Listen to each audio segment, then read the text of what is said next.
High France, இந்த வீடியோவில் நம்ம எதை பற்றி பார்க்க போகிறோம்னா, இபிஎஃப்ஓ தரப்புல இருந்து பிஎஃப் சம்மந்தமாக ரெண்டு முக்கியமான அப்டேட் வெளியிட்டிருக்காங்க.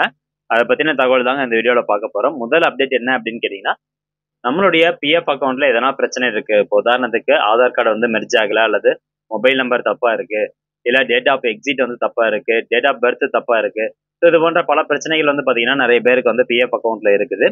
ஸோ இந்த பிஎஃப் அக்கௌண்ட்டில் இருக்கக்கூடிய பிரச்சனையை தீர்க்கும் விதமாக ஒவ்வொரு மாதமும் பார்த்தீங்கன்னா அந்தந்த மாவட்டத்தில் இருக்கக்கூடிய பிஎஃப் ஆஃபீஸ் மூலமா ஒரு சிறப்பு முகாம் வந்து நடத்துறாங்க. அந்த முகாம் பேரு NAN 2.0 அப்படின்னு சொல்லுவாங்க. அதாவது நிதி ஆப்கே நிகழ் 2.0 அப்படிங்கிற இந்த சிறப்பு முகாம்ல கலந்துக்கிட்டு உங்களுடைய பிஎஃப்ல என்ன பிரச்சனையா இருக்கோ அதற்கு தேவையான டாக்குமெண்ட்ஸ் நீங்க அவங்க கிட்ட கொடுத்தீங்க அப்படின்னா உடனடியாக அந்த பிரச்சனையை வந்து சால்வ் பண்ணி கொடுக்குறாங்க. ஸோ இந்த சிறப்பு முகாம் ஒவ்வொரு மாவட்டத்திலையும் ஒவ்வொரு மாசமும் நடக்குது. ஸோ இந்த மாசத்துக்கு உங்களுடைய மாவட்டத்துல அந்த சிறப்பு முகாம் எங்க நடக்குது அப்படின்னு தெரிஞ்சுக்கிறதுக்கு ஒரு பிடிஎஃப் லிங்க் வந்து ஷேர் பண்ணியிருக்காங்க. இந்த பிடிஎஃப் ஃபைலுக்கான லிங்க் நான் டிஸ்கிரிப்ஷன்ல வந்து கொடுத்துட்றேன். தேவைப்படுறவங்க கிளிக் பண்ணி பார்த்துக்கோங்க. அது ஓப்பன் பண்ணீங்க அப்படின்னா இந்தியாவில் இருக்கக்கூடிய எல்லா மாவட்டத்திலையும் பிஎஃப் ஆஃபீஸ் மூலமா நடத்தக்கூடிய அந்த சிறப்பு முகாம் எங்க நடக்குது அப்படிங்கிறதுக்கான டீட்டெயில்ஸ் வந்து கொடுத்துருப்பாங்க. வென்யூ நேம் அண்ட் அட்ரஸ் வந்து கொடுத்துருப்பாங்க. தென் டிஸ்ட்ரிக்ட் நேம் கொடுத்துருப்பாங்க. தென் பிஎஃப் ஆஃபீஸினுடைய ரீஜனல் ஆஃபீஸ் பெயர் வந்து கொடுத்துருப்பாங்க. இப்போ அந்த பிடிஎஃப் ஃபைலில் உங்களுடைய மாவட்டத்தில் இந்த சிறப்பு முகாம் எங்க நடக்குது அப்படின்னு தெரிஞ்சுக்கிறதுக்கு ஜஸ்ட் கண்ட்ரோல் F வந்து கொடுங்க. கம்ப்யூட்டர் யூஸ் பண்றீங்க அப்படின்னா, அல்லது மொபைல் யூஸ் பண்றீங்க அப்படின்னா மேலே ஒரு 3 டாட்ஸ் இருக்கும். அதை கிளிக் பண்ணி ஃபைண்ட் இன் பேஜ் அப்படிங்கிற ஆப்ஷனை செலக்ட் பண்ணுங்க. கொடுத்த உடனே உங்களுடைய மாவட்டத்தினுடைய பெயர் இந்த இடத்துல டைப் பண்ணிட்டு ஜஸ்ட் என்டர் கொடுங்க. இப்போ பார்த்தீங்கன்னா நான் திருச்சி அப்படின்னு டைப் பண்ணியிருக்கேன். திருச்சியில எந்தெந்த ஏரியாவில் வந்து இந்த சிறப்பு முகாம் நடக்குது அப்படிங்கிறதுக்கான அட்ரஸ் டீடைல்ஸ் வந்து கொடுத்துருப்பாங்க. ஸோ உங்களுக்கு நியர்பையா எந்த அட்ரஸ் இருக்கோ அங்கே போயிட்டு உங்களுடைய பிஎஃப்ல என்ன பிரச்சனையா இருக்கு ப்ளஸ் அதுக்கு தேவையான டாக்குமெண்ட்ஸ் எல்லாமே கொடுத்தீங்க அப்படின்னா அவங்க ஈஸியாக அந்த பிரச்சனையை சால்வ் பண்ணி கொடுத்துருவாங்க. ஓகே, இது முதல் அப்டேட்.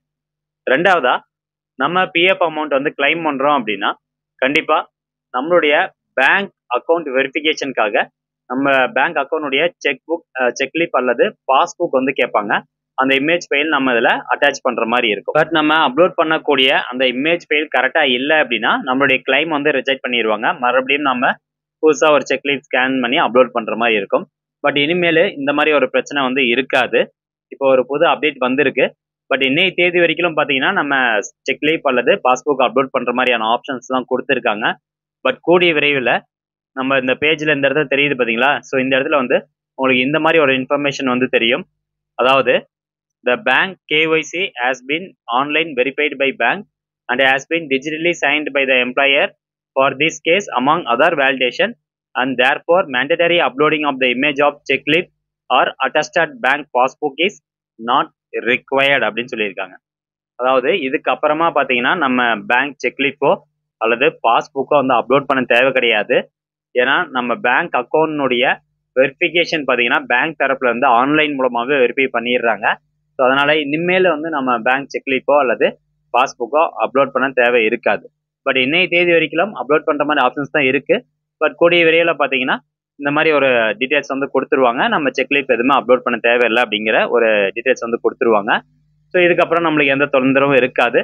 இன்கேஸ் நம்ம கிளைம் வந்து இந்த பேங்க் செக்லிப்னால ரிஜெக்ட் ஆகுது அப்படின்னா அந்த பிரச்சனையும் இனிமேல் வராது. ஸோ ஃப்ரெண்ட்ஸ், இந்த மாதிரி 2 அப்டேட் வந்து பிஎஃப் தரப்புலேருந்து வெளியிட்டிருக்காங்க. இந்த தகவல் முடிஞ்சவங்க நிறைய பேர் ஷேர் பண்ணுங்க. மீண்டும் அடுத்த ஒரு நல்ல பதிவில் சந்திக்கலாம். நன்றி, வணக்கம்.